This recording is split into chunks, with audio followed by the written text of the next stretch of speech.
All right, welcome back to the Nomiki show. I can't believe we haven't done this yet. I don't know what's taken us so long. I mean, I imagine he's been very busy. It's been a crazy couple of years with the pandemic. Very excited to have Dr. Eric Osgood on. He is an internist, a medical director at Mission Hospitalists, and works with COVID long haulers as a physician, covidlonghaulers.com. Very excited to have you, doctor. How you doing? I'm great. How are you? Good. I feel like it's like, when you meet your internet friends, you're like, oh, but you're still meeting virtually. It's a very Exactly. bizarre And by the situation. way, our mutual friend Napoleon the Legend got a great opening song there. That's Right? yeah. Very, very, very lucky to have his work. He offered it to us, and I was like, wow, this is like having someone do a mural of you or something. I had like a commissioned painting. It's more like the commissioned theme music for TNS. That's right. So I want to start off. I want to get into long haul COVID, but first, okay, right before we taped here, and we're doing a pre-tape, so forgive me, folks. I was watching the CDC, Dr. Fauci, and the CDC director talk about just sort of the state of COVID, and I feel like they're getting into the territory of explaining math and probability to Americans who either are exhausted, tune it out, don't want to hear math class, are confused, obviously resistant, and just like it's beyond their ability. And there's like a simplicity that I think there's a lot of anger from folks because they just want simplicity. They just want to know what's the right thing to do and what's not the right thing to do. And it changes over time. So right now, in New York State, Governor Kathy Hochul has removed mask ordinances, and in Washington D.C., they were like, you know what, we're going to one up you. We're removing mask ordinances and vaccines. You don't have to be vaccinated now to go into building. I feel like I kind of get the mask thing if so many folks have had Omicron and there's more ordinance for mandates for vaccines in different employers. But the vaccine one, like, what do you think? I know the CDC has already pushed back, but is this just politics and business, or because of course the leftist is like, oh, it's just because they want to make money. But I can't at this stage. I can't think that Kathy Hochul in particular, like, she's not one of those. She's not perfect, but she's not Ron DeSantis. Right. Yeah. I think it's a combination of definitely politics, definitely a rush to get back to a semblance of quote normalcy, whatever that means, because you got elections coming up. You want people to be happy, and you want people are happy when things go back to the way things were before.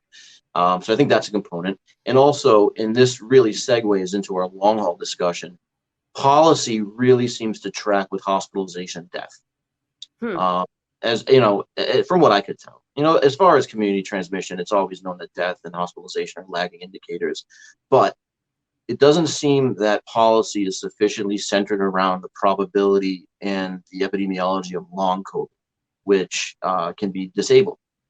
And this is what I worry about, is that we are calling a lot of cases mild because people either are subclinical or maybe they're just kind of mildly ill, similar to flu, but so many are ending up with this post-COVID syndrome, which can be very debilitating.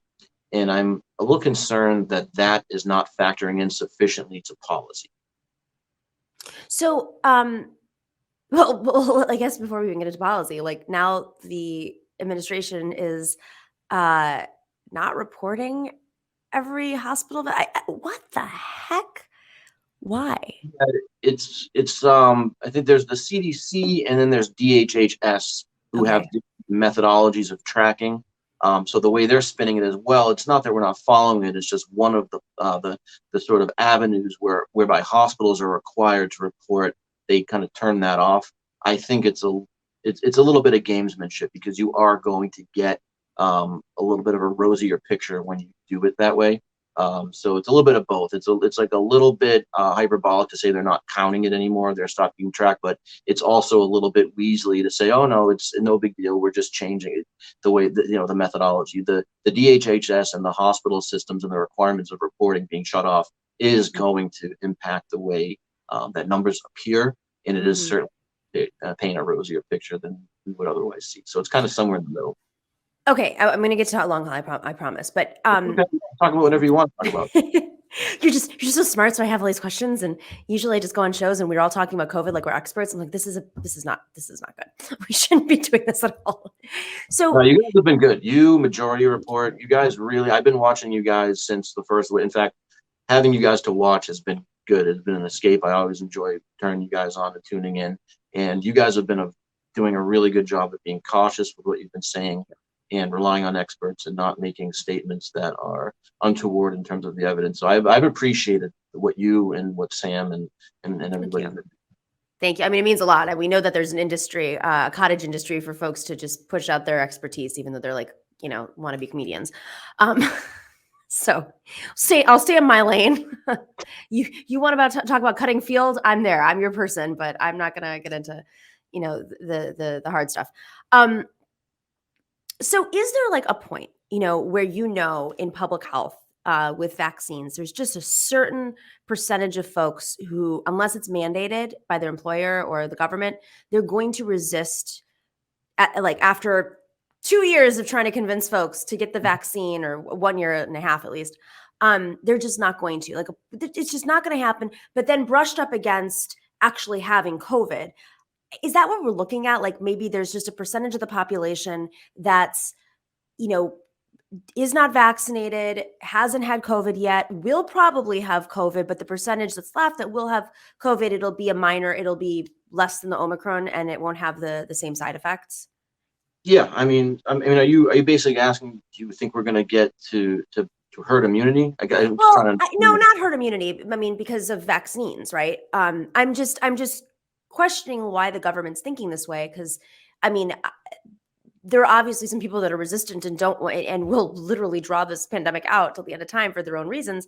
But right. They're bound to get COVID, or many times get COVID, and many will probably be some will be hospitalized. Who knows how many?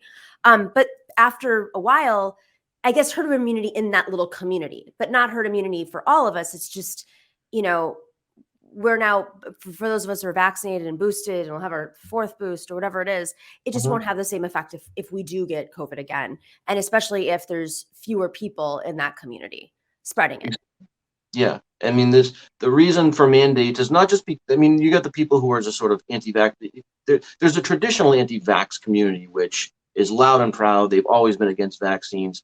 And then there's a sort of new group that they're fully vaccinated with every other traditional vaccine schedule, but they just have different types of resistance to this one, largely based on a lot of fear mongering and misinformation that's been pushed out by various people with various motives.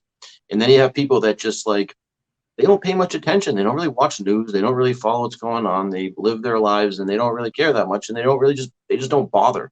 And that's where mandates really are effective, because they have to. And it's not that they have any real ideology. They're just like, oh, I have to do it. I'm going to lose my job. Okay. And then they go do it. And it's no big deal. And so you can really kind of ramp up a lot of numbers in that. And then the sort of semi-resistant population, when it's just, well, I don't want to get it, but I also don't want to lose my job. And yeah, I'm going to go get the mandate. And you get enough of those numbers there where they do work. I mean, same thing with mask mandates. And of course, there's going to be people who get various types of exemptions. And there's always you're always going to have a portion of people that just aren't going to get it. And when you have a highly efficacious vaccine, you can still reach herd immunity, even if there's kind of a sliver of the population that's not going to get vaccinated. The biggest problem that we have is not the anti or the non-vaccine or the vaccine hesitant people in high income countries. It's the fact that we had a shot to do this with global equity. Right. We give to neoliberalism. We let market forces determine to whom vaccines went and where and how. And where we got variants that came from India and now the African continent, where vaccine uptake and allocation was not at all equitable. And as you know, the more chances you give it to transmit, the more chances you give it to mutate. And ultimately, the probability is you're going to get some mutations that have some vaccine evasion. And now had it not been for Delta, it's very possible we could have, between the people with prior immunity from infection and vaccination, we could have approached it, even if, 15% of adults, above age 18 weren't getting it. But now we have continued transmission despite vaccination, even with boosting. And again, that BA1 variant that's right now kind of downtrending, that's likely from the African continent. And now we already have the BA2, the so-called stealth Omicron, that we're anticipating is going to start ramping up in the next couple of months, which is, I think, something like 33% more contagious. And it Then most, Omicron? yes. And Omicron was already so Exactly. much more. And Wow. most experts in immunology do not actually think that this current variant is going to provide much long-term durable immunity against future variants. So people are saying, oh, this is just going to be nature's booster. It's a mild illness. We're all going to get. Unlikely. Number one, it's not less virulent than the original strain. It's less virulent than Delta, but not necessarily much less virulent than the original strain, number one. And number two, because it's primarily replicating in the upper airways and not going down into the lower lung fields as much, unlikely to induce as much long-term immunity. And so if you talk to a lot of experts in immunology and molecular biology, they're actually saying that we are still likely going to be susceptible to additional strains. And so what does encourage me, I don't want to be doom and gloom. I'm encouraged by the fact that Corbavax is moving forward in India, and then hopefully in Africa and other parts of the world, lower middle income countries, which Baylor Children's with Dr. Hotez and his colleagues got out there, no strings attached, no patent releasing, no money, Wow. no profits, no nothing, and it's a highly effective recombinant vaccine that, unlike with our current mRNA and adenovirus vector-based vaccines, that it's all about protecting the the profits and the patents, and that's resulted in limited allocation. I think between Corbavax and some of the they're developing new vaccines are mRNA based against the newer strains, and hopefully as we get younger and younger people immunized, hopefully we'll get there. I'm actually not as pessimistic as some of my colleagues are, but I also think a lot of people are painting a rosy picture compared to what we are likely going to see going forward. I'm somewhat in the middle. In terms of vaccine equity right now, I haven't seen the stats recently, but are things improving in the countries around the world, India, the African continent, parts of South Asia that have not been able to receive the vaccine? And also, like, how much of this is, I've read a few reports about how it's not necessarily because they can't receive the vaccine, they're not getting it in some countries, it's that they're not able to store it because of refrigerating and refrigerating in terms of transporting as well. Yep, that's a big part of it. Yeah, that's certainly a big part of it. That's going to be one of the good things about this new vaccine. And then also Novavax is another new one that just finally applied for emergency use authorization in the U.S. And I think it's put in applications in a couple of other countries. That's going to be a nanoparticle-based vaccine, and that one also does not require the ultra cold storage. And so I'm hoping that these are going to, and then hopefully the expansion of some of the new antivirals. We do have monoclonals that are, some of the older ones were not working well, Regeneron and some of the prior ones. Now we do have effective monoclonals, and then another big one likely is going to be fluvoxamine, which Dr. David Boulware and colleagues actually applied on behalf of that generic drug for emergency use authorization from the FDA. Unfortunately, they seem to be slow walking, but that's the one repurposed old generic drug that has actually held up to high quality clinical trials, both phase 2 and phase 3, published in JAMA and Lancet, respectively, that did statistically significantly reduce the composite endpoint of prolonged emergency room visit, hospitalization, and death. And in the per protocol, meaning the people who took at least 80% of it in the trial, there was actually a 91% reduction in death found in that group. You have to be a little careful with the protocol analysis because it introduces non-random effects. I don't want to get too technical here, but that drug has held up very, very well to high quality studies versus other drugs that we've seen come and go that people myself included, got excited about that didn't end up holding up well to the highest quality trials. It looks like fluvoxamine is probably the real deal. Not everyone tolerates that drug though, and it's because there is no company that's going to take responsibility to be responsible for the manufacturing of it. It's hard. The FDA, frankly, doesn't really know what to do with this EUA application. But if they can get their stuff together, that's something that could be equitable, easily distributable, very, very low cost. A number of highly reputable centers, Johns Hopkins and others, have included it in their outpatient treatment recommendations. But the Infectious Disease Society of America and NIH still are calling it recommend against outside of a clinical trial. Actually, Hmm. NIH finally upgraded it to can't recommend for or against it. So just kind of leaving it to doctors' decisions. We'll likely see an update on that one after some additional studies come in, but I'm encouraged about that. A couple of the other newer antivirals that are out, newer vaccines, and particularly this recombinant one. I think we're going to have better treatment protocols.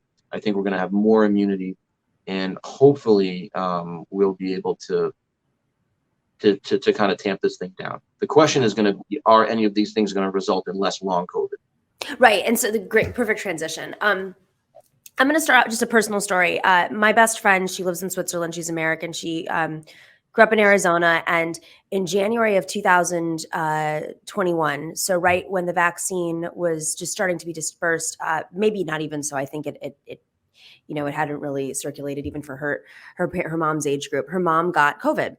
And very soon, almost immediately, it triggered this sort of, not brain fog, but like Alzheimer's. Like she immediately started having, she was having like memory attacks where she didn't remember where she was, very aggressive, like not early, but late Alzheimer's in a woman who was in her, early 60s. Now my best friend, she's been going back and forth trying to solve this issue, deal with it. But because it was so early, they knew it was a long haul COVID, but they didn't understand what was happening, and she couldn't find the experts for it. And they're still struggling with this, how to treat it and what it was about COVID that like basically kicked off her what, if it's Alzheimer's or not, the issue that she's facing. Is this, I guess first off, is that common? Like how many different effects of COVID in long are you seeing? Like, are there different ailments that are being that it's causing, obviously with lungs, but also brain fog, whatever? Are there things that are dormant that are being kind of unleashed because of COVID and maybe the stress of COVID? That's part of it. So there's that old proverb about different religions are basically like a blind person and an elephant, different parts of the elephant, and depending on which one of them you talk to, that's what the elephant is. That's really what long COVID is right now in terms of the experts, because there are different research groups who are really attacking this in terms of the research that they're putting forward as far as the cause or etiology of this syndrome. And so the big ones, they break down into a few categories. There's certainly what's called autoantibody production that's happening. That's been found to be a major risk factor in people who get infected, where they get infected and they end up with autoantibodies, meaning your immune system is attacking itself and forming an antibody against some part of your own, physiology. So that's something that you'll see in a lot of autoimmune conditions, like for example, lupus. You make autoantibodies against double-stranded DNA. So there are autoantibodies, and that's being looked at. There is also the possibility that it is sort of exacerbating or flaring up or activating old dormant pathogens. Like, so for example, people who have had prior Epstein-Barr virus, so mononucleosis, that was shown to be a big. So, and what is that? What is Epstein-Barr? Epstein-Barr virus is married to the Ghislaine-Maxwell virus. No, I'm just kidding. It's basically the pathogen that causes mono. But it can be associated with Burkitt's lymphoma, and sometimes people get it and they'll basically carry, antibodies to that for a long time. But it's possible that that is laid dormant and then could potentially be reactivated by COVID-19. The group that I'm working for, so Dr. Patterson's been doing a lot of work looking at immune cells called non-classical monocytes, and they actually found that up to 15 months after recovering from infection, this little piece of the viral spike protein is sticking around in these immune cells, which basically course through your circulation and cause irritation of the vasculature, what we call vasculitis, irritation of the inner lining of blood vessels that triggers all kinds of different immune responses, inflammatory responses. And so further research is basically targeted at whether that could be a potential target of treatment. And so we're basically trying to get a clinical trial off the ground to try to determine whether there are medications that can actually undo that. So we have a major Southwest University, a major academic center that's working with us. That's ready to be our trial site. We're basically just working on getting the funding to start that randomized controlled trial. I actually designed the trial, but we can't get around until we get funding. So we're working on that. And then there are other doctors that are looking at clotting. And so basically, the presence of this viral spike protein has caused excessive clotting and coagulation, and so people are having clots in the microvasculature, meaning small blood vessels, and so people are not getting good blood flow to different organs. There are studies that have shown that there is decreased brain activity. So when you do an MRI of someone's brain, which is a structural study, you'll find that for the most part, the brains look normal, but they're doing what are called PET scans, where you actually look at the uptake of fluoridated glucose and you actually look at the metabolic activity, and they're finding significantly lowered metabolic activity in the brains. There's a recent study where they found that one of the major, what we call cranial nerve, one of the longest nerve in the body called the vagus nerve, very important to numerous bodily functions, is significantly dysfunctional in post-COVID patients.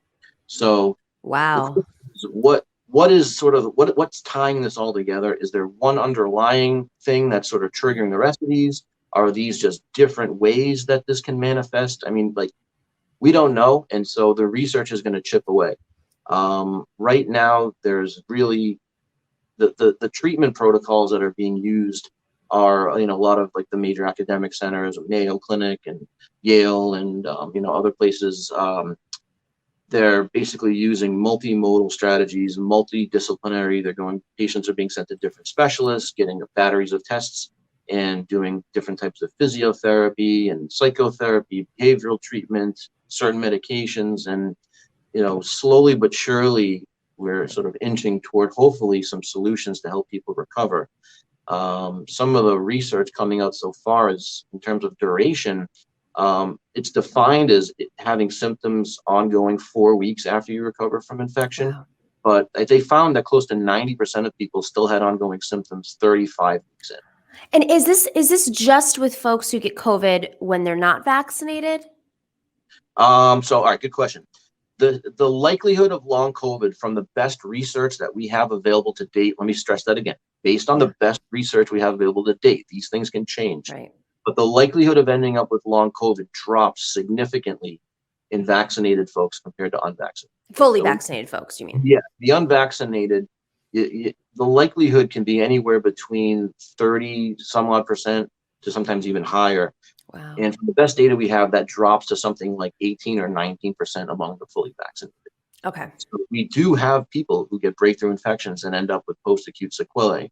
But as far as we can tell, it tends to be less durable, resolves more quickly, happens less often, and seems to be less refractory to treatment compared to if you get this thing and you're not vaccinated. Because the four biggest risk factors that were found in that study that was published were the viral load. So the more viral load that you end up in your body is the more viral material. It makes sense. You're going to be more likely to end up with higher amounts of virus in your body if you don't have antibodies and memory cells to fight them. So that's one. Then the other was the presence of Epstein-Barr. The other one was the autoantibodies. And then the final one was diabetes. I'll tell you, I've been working with COVID long haulers since around July or August. I see anywhere between 50 to 100 of them a month. Mm-hmm. And I would say the majority of people I see were previously healthy. Young people who didn't have any chronic medical conditions. In fact, when I asked them, do you have any past medical history before you got COVID?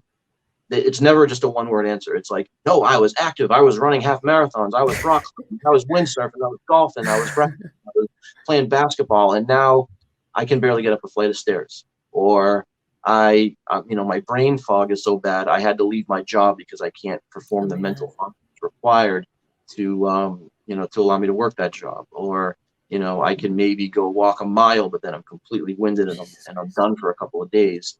And so, when people use just hospitalization and death to guide policy or to make this seem like it's no big deal, I've had numerous long haulers tell me that they wish COVID killed them. Whoa. And that's insane.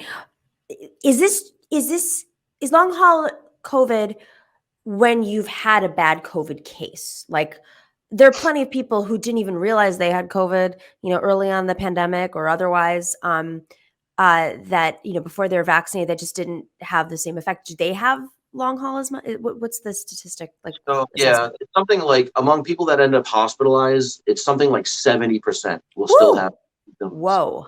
in that 4 week period. In the people who got mild illness or were outpatients, it's something more like 30%. Okay. But now you're dealing with potentially distinct entities. You gotta realize when you use this sort of blanket definition of anybody that still continues to have symptoms Yeah. after X amount of time, that could be because you have lung fibrosis because you got COVID pneumonia. That could be because you were in the ICU and now you ended up with critical care delirium or Got it. post-critical care polyneuropathy, which can happen in any critical illness, not just COVID. It Right. could be because you had a blood clot. It could, versus the real immunological phenomenon of long COVID and potential pathogen persistence and autoantibodies. That's kind of a different phenomenon. And so when you use the blanket term of just like long COVID, it's potentially a very heterogeneous group of people. And so, That makes sense. there's a lot. And so you have people out there and they're just taking bucket loads of supplements and they're going on their internet, and doctors in some cases are saying, oh, take this and this will work, or here's this treatment protocol and this will clear it up. We have no idea if any of these things work, and we won't know until Right. we have high quality randomized trials. And that's going to take a long time. So right now, treatment centers are just doing their best to Mhm. try to use the information that we have at hand and very carefully and with informed consent, and proper explanation of uncertainties, trying different types of multimodal treatment to try to get people better. In some cases, you'll have people tell you, yeah, hey, I tried this, I tried that, I got better. But without a control group, you don't know what that Right. person's natural history was. Maybe that's somebody that would have got better anyway. You don't really know. That's why you really need proper controlled trials before you can make any kind of conclusive statements about what works or what doesn't work. Okay, I just have a couple questions before, but I'm sorry we're going a little bit long. I'm being just that person who's reading things online and has to ask the doctor. So please forgive me for being such a dummy. I read a piece recently that for women, who've taken the vaccination, although there's not enough, as you said, data. This is what I read in the piece, that they're having more extreme menstrual cycles.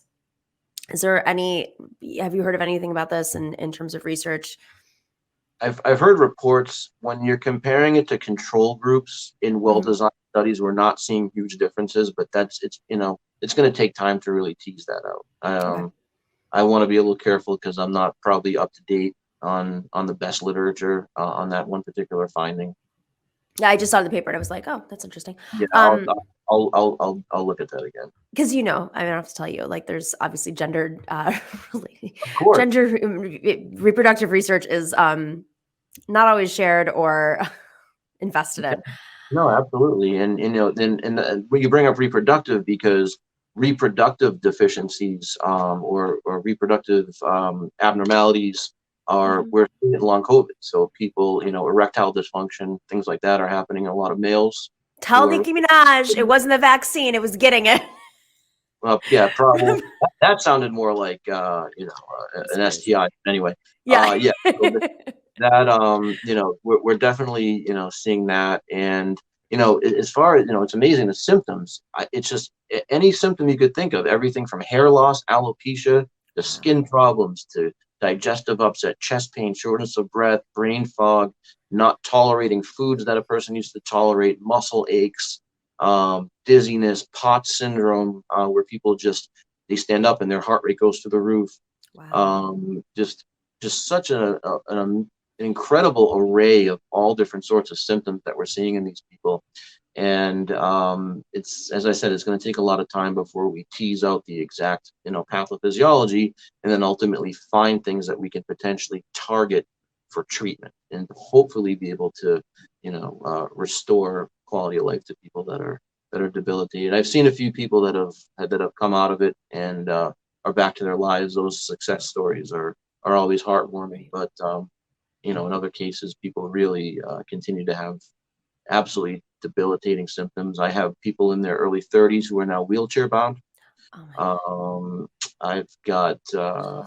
I've got people who are so fatigable. This is one I've seen in a few patients they're so fatigable that just exerting their full voice knocks them out. So they have to whisper. They can't even use their voice, Wow. let alone get up and move. I'm not trying to fear monger. I mean, this is something, that degree of debilitation is pretty rare, but the array of symptoms and the percentage of people that are experiencing some degree of symptoms long after they recover, I think we have to be aware of the fact that if we don't properly mitigate this, even if we don't have as many hospitalizations, we might not be looking at the kind of mass casualty event we saw during the first wave, but a mass disabling event would actually be pretty bad too. And while we may not be crowding emergency rooms at hospitals anymore, are we going to be crowding and overrunning subspecialty clinics and ambulatory care centers and multidisciplinary practices and imaging and, all these things that people have to get done when they have these otherwise unexplained chronic illnesses,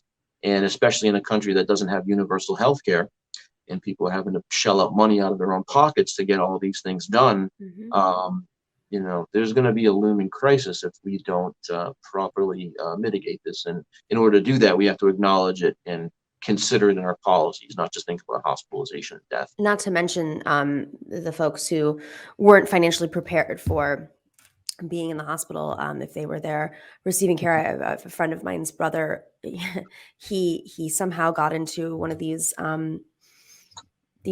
echo chambers about the vaccine, and it wasn't necessarily politically driven. You just didn't think that he was in, the group of people that was going to be affected by COVID. Next thing you know, over the holidays and into the new year, he was in his late 30s, hooked up to the machines and was on his deathbed, and he survived, thank God. But now he's completely out of money, bankrupt with kids. Add long haul to that, if you have to continue, we already had a medical debt crisis, as you know too well. It's going to be very, very, very serious, I think, and we're just starting to process it, and government's obviously going to have to do something. Dr. Osgood, I have so many more questions. Maybe what we can do is have you on again soon, and we can ask our listeners to throw in their questions, and we send them to you in advance, so you're not completely thrown off if needed. And we'd love to have you back on for another round if you're down. Definitely, I'm happy to talk to you anytime. Thank you so much. Thanks, Dr. Osgood. Keep up the amazing work involving long haul COVID.